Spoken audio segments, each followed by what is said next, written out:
This is the MGTOW Infinium here with another Infinium Free-Talk.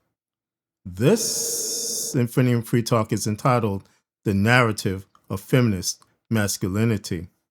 My brothers, whether you are starting out on your pathway to freedom as a new MGTOW, or if you are a few years into your walk along the pathway to freedom as a MGTOW who is becoming seasoned, and even if you are a older MGTOW who has been walking along this pathway to freedom as a seasoned MGTOW who has his eyes fully open to the types of things that can be done to us as men to rob us of our freedom. But my brothers, we all at any stage of our walk along the MGTOW pathway can sense the types of things that are being done to us to destroy our freedom, destroy what we know as the type of life which we are rightfully entitled to, all these types of things that are happening to us. One of the things that is happening to MGTOW men in particular is the attempt to rob us of what we know as true masculinity. And that is, again, in any stage of our walk along the MGTOW pathway, there is a push to take away our true masculinity and replace it with the notion of feminist masculinity, or the way feminists feel we should operate as men in terms of our masculinity. Now, my brothers, if you were to say, Infinium, the push to take away our masculinity as men has been there ever since the inception of feminism, and we all are aware as MGTOW men of this push to take away our masculinity. What is the reason why you would state the obvious? My brothers, yes, it is true that it's obvious that feminism, ever since its inception, one of the primary goals is to take away our masculinity. But my brothers, we are in an unprecedented time where the feminist plantation state, feminists, and women in general are taking heavy losses in every way possible, necessitating the incentive and the push to take away our masculinity at all costs to be amped up to the degree that it is at truly insane levels of pressure. And the forces behind that push, which is at insane levels, are truly up there. And the forces which are pitted against us to take away our masculinity are also amped up, so to speak. The aforementioned makes the restating of the obvious to be relevant, even in this time where the MGTOW philosophy itself is becoming mainstream, because it is the mainstreaming of the philosophy, plus the losses that the feminist plantation state, feminists, and women in general are experiencing, like job loss, like evictions, like cars being repoed, women going to jail for fraud, out of control STDs among women, all these types of losses, which I could go on and on and on about. That's what makes, again, the incentive by the FPS, feminists, and women in general to be amped up to the degree that they will do anything and everything to rob us of our masculinity and replace it with the masculinity of feminism. Now, my brothers, yes, it is obvious that the masculinity of feminism is aka our enslavement. It is what they desire us to be, not what we desire to be as men. And it is this factor of enslavement which is driving the amped up push by the FPS, feminists, and women in general to take away our masculinity, because the robbing of our masculinity is, in fact, again, our enslavement. So if you take into consideration, again, the current state of the FPS, of feminists and women in general, in terms of the great losses that they are experiencing, then coupled with men who are turning their backs on women in droves, there is the incentive to stop the declining population of slaves. And one of the ways that this can be done is successful is to teach men that their masculinity can be controlled and driven by feminism. And that's where, again, the division between what is true masculinity versus the narrative of feminist masculinity comes into play. Again, because of the current state of things, because of the declining number of slaves, because of men waking up and red pilling and then consequently going MGTOW. All of these things are driving the incentive to get men back onto the plantation. My brothers, I'm going to present to you some content which clearly shows the pushing forth of the narrative of feminist masculinity. Now, this is a Oprah Winfrey podcast which had Scott Galloway as a guest. In this podcast, Scott Galloway lays out his version of what men should be in terms of their masculinity. And my brothers, you will see in this podcast that his version of masculinity is not the true version of masculinity that all men should embrace. It is, again, the feminist version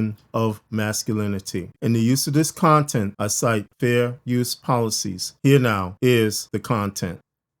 I am just delighted to be on the road in New York City with this fantastic audience. Thank you so much. If you're watching us on YouTube, you'll notice that we have more men than usual in our audience. That's because we invited them here, because we're talking about the alarming statistics that show that many men, especially young men, are not okay. And actually, in what some people believe is a dire crisis. Before I introduce my guest today, I want to just hear from some of you here. So what's on your mind? What's your reaction to all of the headlines? You all have been seeing the headlines yourselves. And how is that impacting or reflecting on your life? So, Max, what do you want to say? First off, thank you both so much. You know, I think this is such an important conversation. I'm 23, I'm a senior at NYU, and I think I'm speaking for all of my friends when I say that we feel lonely. You know, young men, anger is really the only societally acceptable emotion that we can express. We're confused, and we kind of need a voice in this wilderness, and you are that, and that's why this conversation is so important. So, wow. Thank you. Can I just ask you this, Max? Do your friends say that to each other, or how is that expressed? This is something that we text each other late at night. You know, this is not something we talk about out in the open.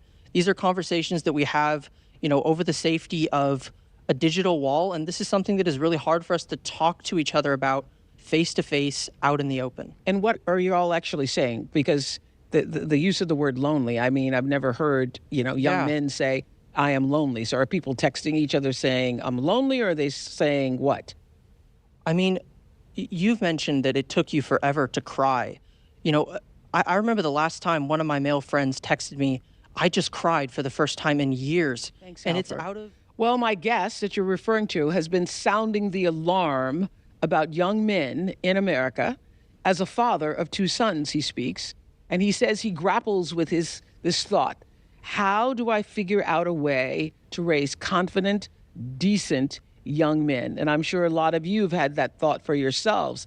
That question became the guiding force for his newest book. And let me tell you, it's an amazingly, really profound, thoughtful book. And if you are a man, you're going to want to read it. And if you're a woman, you want to send it to every man you know. It's called Notes on Being a Man. Fantastic title, by the way. Thank you. Welcome, entrepreneur, best-selling author, NYU professor, and podcaster extraordinaire, Scott Galloway. Scott. Thank you. Thank you. You say that what's happening to men is a 5-alarm fire for men in the United States. Tell us what's going on as you see it. Well, the statistics are pretty stark. If you walk into a morgue and there's 5 people who've died by suicide, 4 are men. 3 times as like, we have a homeless problem and an opiate problem, but what we really have is a male homeless and a male opiate problem. 3 times as likely to be addicted, 3 times as likely to be homeless, 12 times as likely to be incarcerated. More single women own homes than single men. Women in urban areas are making more money. And let me be clear, we should do nothing to get in the way of that. But if we don't have if our young men continue to flail, our country and women aren't going to continue to flourish. And just a couple of things you brought up, loneliness and then role models. 1 out of 4 men can't name a best friend. 1 out of 7 men don't have a single friend. And what I would say is there's a lot of factors around this, but something to be cognizant of is that— Can I just stop you for a second? Yeah. Is that unusual? Is that new? It's getting worse. And typically when a man isn't in— women are relationally more invested or more talented establishing relationships. And typically they use their friends as a means of gaining confidence to enter into a romantic relationship, whereas a man, if he doesn't have a relationship by the time he's 30, there's a 1 in 3 chance he'll be a substance abuser. And also, there's a cartoon Oprah of the poor woman in her 30s that didn't find romantic love, and she's in a big sweater looking out on a rainy day, listening to sad music. What a tragedy. That's a cartoon. The reality is men need relationships much more than women. Widows are happier after their husband dies. Widowers, it's true, widowers are less happy. Women live longer in relationships. They live 2 to 4 years longer. Men live 4 to 7 years longer. So men actually need relationships more. What I would argue, or what I would be cognizant of the fact when you're talking about loneliness, is you're up against the deepest pocketed, most talented companies in the world with godlike technology who are trying to do one thing, and that is sequester you from your other relationships. They're either trying to get you to glued to the phone, and one of the ways they glue you to the phone is by enraging you, elevating content that makes you angry at your neighbor, elevate content that makes you start blaming the other gender or blaming immigrants for your problems. And this is being done on purpose. Well, they didn't start out as malicious, but I'm in marketing. We used to think that it was sex that sells. Then the algorithms found something that sells even more in terms of gluing you to a screen, and that is rage. So I'm not suggesting we censor these folks, but they will elevate content. They will figure out your political leanings, your fears, and then start elevating content that enrages you, because enragement equals engagement equals shareholder value. So keep in mind, the amount of time you spend on a screen as a young man, and biologically, your prefrontal cortex isn't as developed as a woman. It doesn't catch up until you're 25. The executive function, the need for DOPA, is much more dangerous in a young man. Keep in mind that you will find they are trying to essentially convince you can have a reasonable facsimile of life on a screen. So keep in mind, you are up against a foe that is trying to separate you from the outside world. And very simply, mathematically, the more time you spend on a screen, the less likely you are to have loving relationships, the less money you're going to make, the more likely you are going to be to engage in self-harm, the more likely you are going to blame other people. In sum, the worse your life gets based on how much time you spend on a screen. We are mammals. We are meant to be outside and in the company of others, and we have for-profit companies trying to convince you to go the other way. So you're up against some very significant foes. On the idea of role models, the single point of failure if you reverse engineered a boy coming off the tracks is when he loses a male role model through either death, divorce, or abandonment. We have more single-parent homes than any nation in the world other than Sweden. And what's interesting is that girls in single-parent homes have the same outcome, same rates of college attendance, same income as dual-parent homes. A boy, when he loses a male role model, at that moment is more likely to be incarcerated than graduate from college. What it ends up is that while boys are physically stronger, they're emotionally and mentally much weaker. And what we need, quite frankly, is we need more men to step up and fill the void. There are 3 times as many women applying to be big sisters in New York as there are men applying to be big brothers. So we have an obligation to get involved in a young man's life, right? And it's just to summarize here, if we want better men, we have to be better men. And how to meet women. The thing that struck me was that men 18 to 25, 45% of men 18 to 25 have not engaged personally on asking a woman out for a date, or I find that to be shocking. Almost half of young men have never asked a woman out in person. And there's a bunch of factors around that. One, it's difficult. I mean, it's just not easy. One of the key skills I think a man has to treat or try and give his son is to how to express romantic interest while making that person feel safe. And this is only anecdotal evidence. When I go out and I'm in social situations, I'll have women approach me and say, I'm here. I'm single and I'm ready to mingle. I look amazing. And a man hasn't approached me in 3 months, right? And 80% of women still expect the man to make that initial approach. And also, to a certain extent, men's interest in romantic and sexual relationships has been pathologized. Like there's something wrong if you want to meet women and ultimately have sex. And I think we need to start celebrating it, because a man's desire to be in a relationship and, quite frankly, to have physical encounters is fire. And that is, it can be destructive. You spend too much time with porn, you start objectifying women, it can lead to misogynist or dangerous places. But that fire can also be captured in an engine and create tremendous progress. Wanting to have sex, if channeled correctly, which it is for most men, makes you want to dress better, smell better, have a kindness practice, have your act together, develop the resilience and the confidence to approach someone, and maybe they're not interested, and guess what? You're both going to be fine. These are key attributes. We need to celebrate men wanting to have relationships and making an approach. And if you don't develop those skills and that resilience and those calluses from rejection, you're going to struggle in other parts of your life. So the most rewarding thing in life is relationships, full stop. And I think the most rewarding relationship is building a life with someone and having kids. I'm not saying you have to have that to be happy. And quite frankly, just to be raw about this, when I saw my partner who I've had kids with, I wasn't thinking I'd really like lower rates on auto insurance. I was thinking, just to be blunt, I would really like to have sex with her. And that forced me to be a better person, to try to have a kindness practice, to demonstrate excellence. And 18 months later, we had our first son. So let's stop demonizing men for wanting to procreate. It's a wonderful thing as long as you channel it into wanting to be a better man. The only thing I can guarantee you is that anything wonderful in your life is going to have a lot of no's. Full stop. And unfortunately, men aren't getting to know because they're afraid to, or they have what they think is a cheap substitute for these relationships online. So let's talk for a moment about your younger years, your parents, and what happened between them and your life after their divorce. That was all a huge, huge influence on you. How did your mother and father shape who you are as a man? I was raised by a single immigrant mother, lived and died a secretary a lot of my life, right? And my father, like a lot of us, was a very handsome Scotsman, not very sophisticated, left at the age of 13. And just to be crude, he was a handsome man with a Scottish accent in 70s California, which meant he could not only think with his dick, he could listen to it. I just said that on Oprah. Yeah. He was married and divorced. I can see how you could think with it. I'm just trying to understand how he listens to it. But anyway, okay. Married and divorced 4 times. Started his 3rd marriage while he was still married to my mom.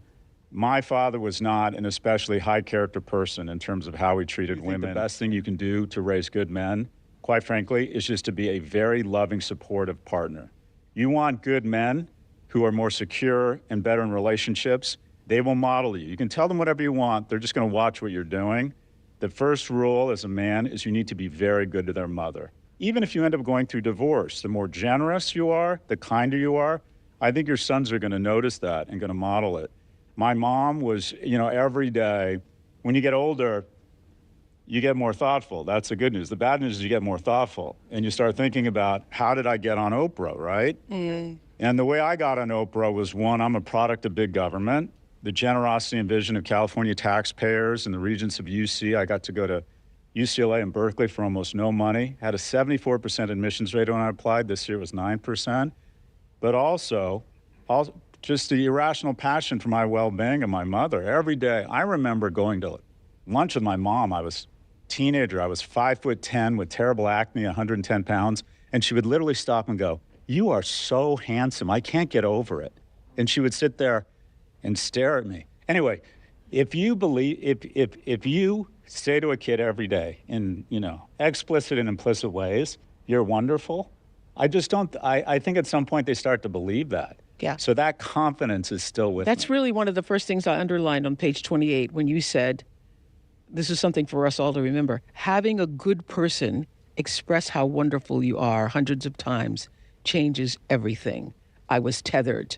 I'd never thought of it that way before. Having a person express how wonderful you are hundreds of times actually tethers you in a way that nothing else can. Yeah. Yeah, I was grounded, and the thing is, and it goes back to mentorship, and there's a lot of men in this audience, and by virtue of the fact you're here, you probably have your act together more than you realize. Yeah. And there's a fear that you need to be a CEO or a baller or an adolescent psychiatrist to get involved in a young man's life. It is so easy to add value.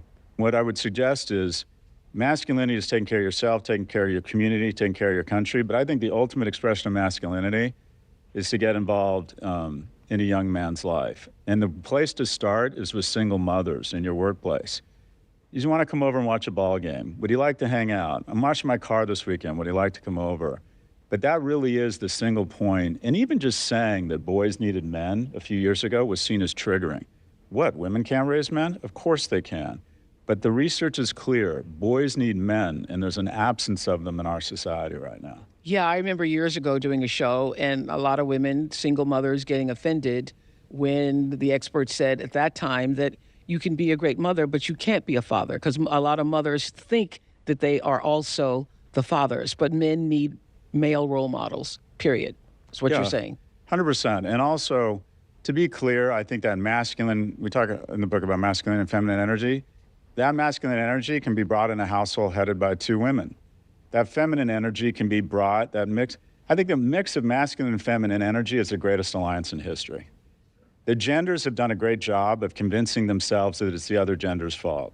And I hold on to that the greatest alliance in history is a mix of the wonderful kind of healing, nurturing, gracefulness of femininity and the more risk-aggressive, more what I'll call protective instincts of masculine energy. But I want to be clear, neither of those attributes are sequestered to people born as men or women. My closest male friends tend to be more feminine in nature. I'm drawn to men who are more caring. But I do think masculinity comes easier to people born as males. And that if they need a code, they can lean into an aspirational form of masculinity. I think that we all need a code, and I think young men are desperate for some sort of guardrails. Okay. On page 137, you say every man needs to develop a code, a series of adjectives or behaviors that guide and define his everyday behavior. So how do young men develop a code amidst so much, divisiveness and distractions? How do you get a code? Well, people get it from different places. They can get it from their religion. Yeah. They can get it from the military. They can get it from their family. I got my first code, I would argue, from my workplace. There was just a way you approached work and other people, and that was very helpful to me. But what I put forward in the book is I think masculinity can serve as a code, but an aspirational vision of it, specifically be a provider. I think every man at the outset of his career should assume at some point he might have to take economic responsibility for his household. Because you believe that's one of the tenets of being a man. Well, I think in a capitalist society, men are disproportionately evaluated on their economic viability and also the way men evaluate themselves. And if you're not economically viable, I think you're going to have a tough time having the self-esteem, having society respect you, and quite frankly, attracting mates. And we don't like to say this out loud, but 75% of women say economic viability is key to a mate. Only 25% of men say this about women. So the reality is, as much as we'd like to think it doesn't matter, when the woman starts making more money than the man in a household, the likelihood of divorce doubles. The use of erectile dysfunction drugs triples because the man feels worse about himself. I am not suggesting that we do anything to get in the way of women's ascent economically. It's wonderful. We need it.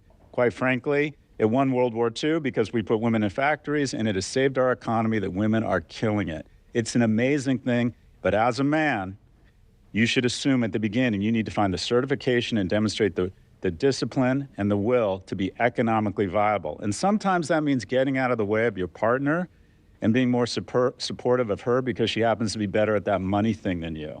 That is also a form of masculinity. But I hold on to the fact, if you are not economically viable as a man in this economy, in this society, I'm not saying it should be this way, but it is, you are going to struggle. You're going to struggle in terms of what society thinks of you, what you think of yourself, and quite frankly, what a lot of women think of you. Economic, being a provider. 2, protector.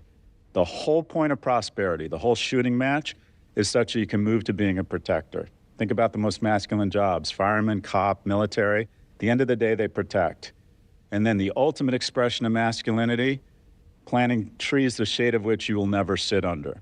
You want to be a provider, you want to be a protector, and you want to be a procreator. And I think that vision of masculinity as a code can serve as really wonderful guardrails for a young man. In the introduction, you say you heard from a lot of moms who say something like, I have a daughter who lives in Chicago, works at PR, and another daughter who's at Penn. My son lives in our basement, vapes, and plays video games. You believe that a lot of mothers are also the ones who are sounding the alarms on what's going on with young men. The dialogue, Oprah, has gotten so much more productive. 5 years ago, when I saw this data and I started talking about it, the reaction was pretty much a gag reflex. Because the reality is, people who look and smell and feel like me have had a 3,000-year head start. From 1945 to 2000, America registered a third of all economic growth, which is 5% of the population. So we had 6 times the prosperity in America. And then all of that prosperity was essentially shoved into a third of the population that was white, male, and heterosexual. So I have had gale force, hurricane winds in my sails. I have had unfair advantage. The problem is that we are holding 19-year-old men accountable for my privilege. They do not benefit from the same unfair advantage that I had, and that's probably a good thing, but we are holding them accountable. Young men are on any metric really struggling, and the alliance between men and women needs to be restored such that we can be the afterburners for their success and their ascent as women, but also I do think women play a role in not falling into this trap of thinking, well, you've had a 3,000-year head start. I don't feel sorry for you. You know who wants more economically and emotionally viable young men? Women. My brothers, as you can see, this podcast was very troubling because it did nothing to lead these men who were involved in this podcast to the right solution about their masculinity. And in fact, it was very misleading. It was, in my opinion, deceptive in nature because it would lead to these men being enslaved by the feminist plantation state. It would not lead them to true masculinity, but instead, again, it leads them to the deceptive nature of the narrative of feminist masculinity. What the feminist plantation state, what feminists and women in general define we men as in terms of our masculinity. Now, although I found the podcast itself to be highly disingenuous in nature, I just want to point out a few aspects of the podcast which are highly important, nevertheless, in terms of how, again, the feminist plantation state,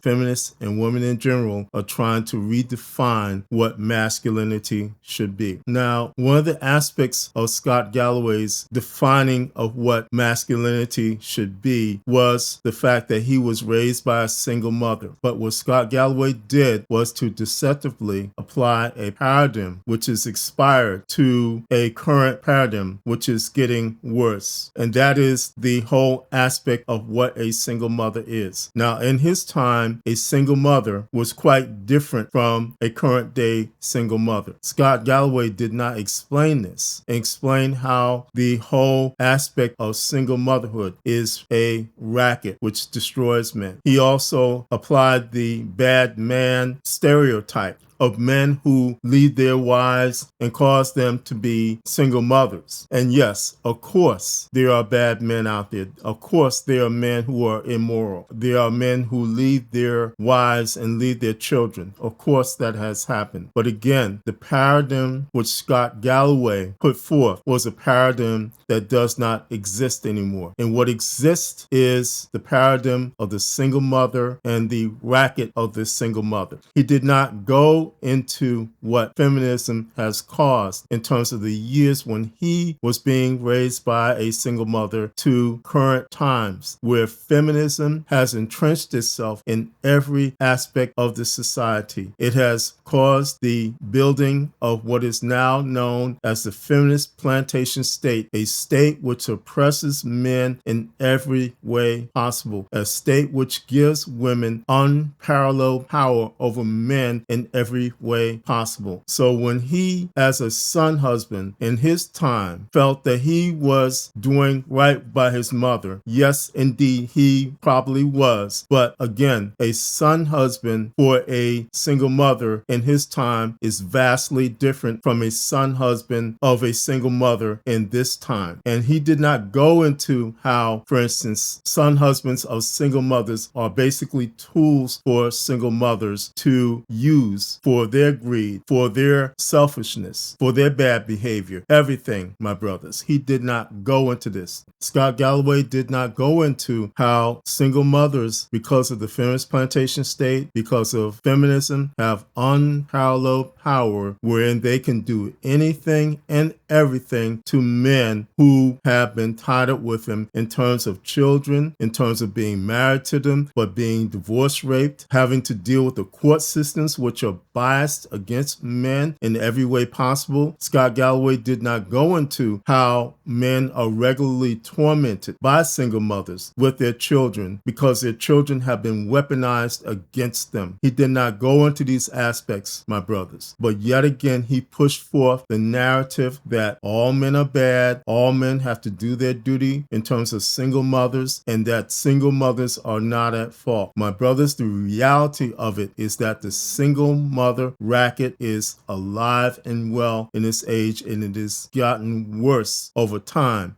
And my brothers, it is something that robs men of their freedom in every way possible. You name it, it will happen to men who get tied up with single mothers. Now, another aspect in terms of Scott Galloway's bad advice was for men to bond with boys or young men who have single mothers in their lives. My brothers, that is terrible advice because, again, due to the power and capability that is given to women and single mothers, that can cause a man to be put into prison, and in some cases for a very long time. A scenario you can consider is that, again, you can be put into a situation if you so much as talk with a single mother's children and begin to bond with them. That bonding process can be held against you in a court of law, and you could be on the hook for a child that is not yours. And because you have done things like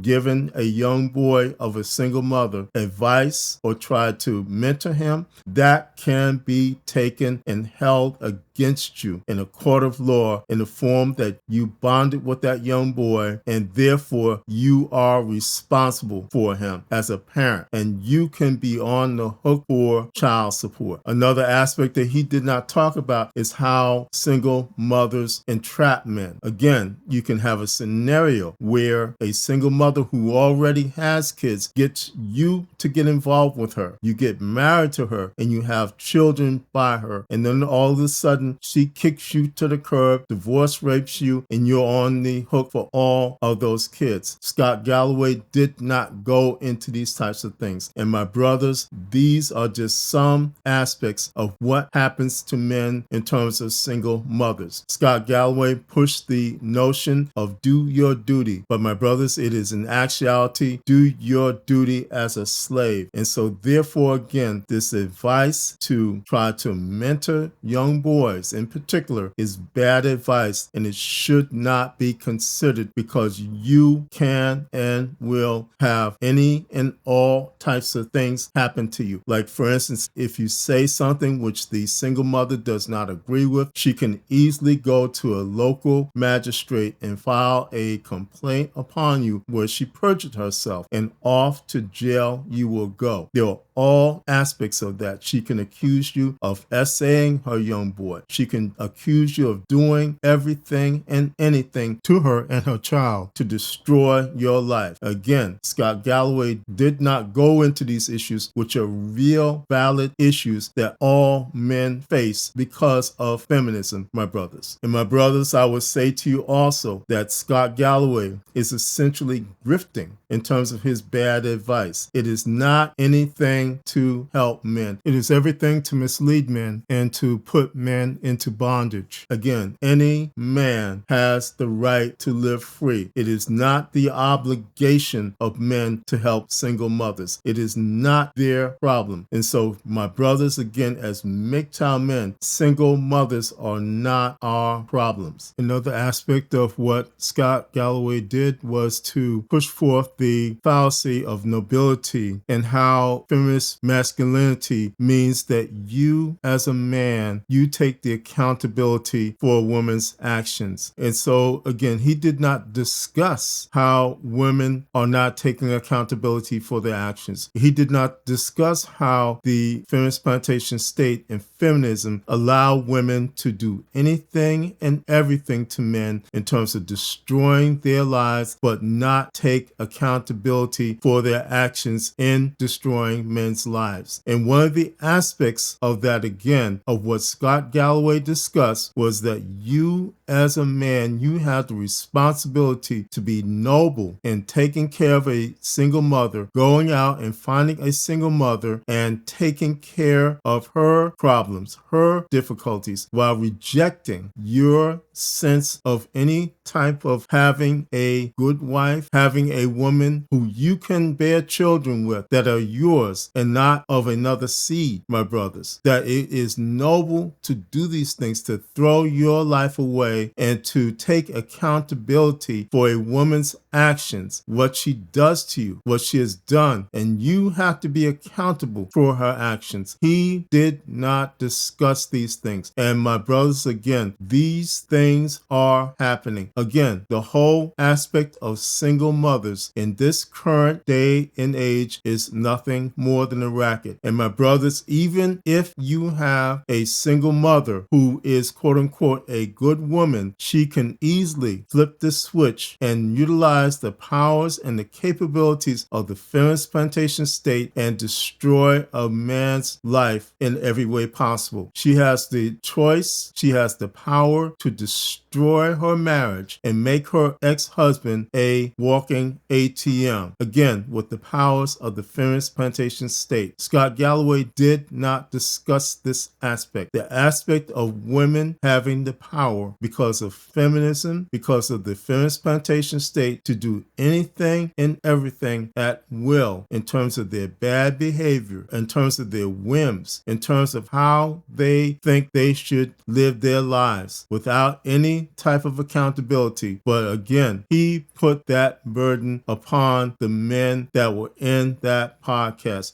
that they are responsible for women's bad behavior, for women's lack of accountability, and they must be noble in terms of falling on their swords. Now, at the same time, Galloway was telling these young men who were in the audience of that podcast to fall on their swords, he was also telling them that they had no right to be considered as husbands. They are to be considered as partners to their wives. My brothers, that is a despicable way of saying that men cannot be husbands. They cannot be legitimate husbands who have the right to have a wife who is submissive to them. The whole idea of partner is to put the wife on the same level as the husband, therefore giving her the ability to not be submissive to her husband. It also gives her the ability to be higher than her husband, and it lowers the whole concept and the whole construct of what a husband is. It is supposed to be the husband first who leads and the wife who is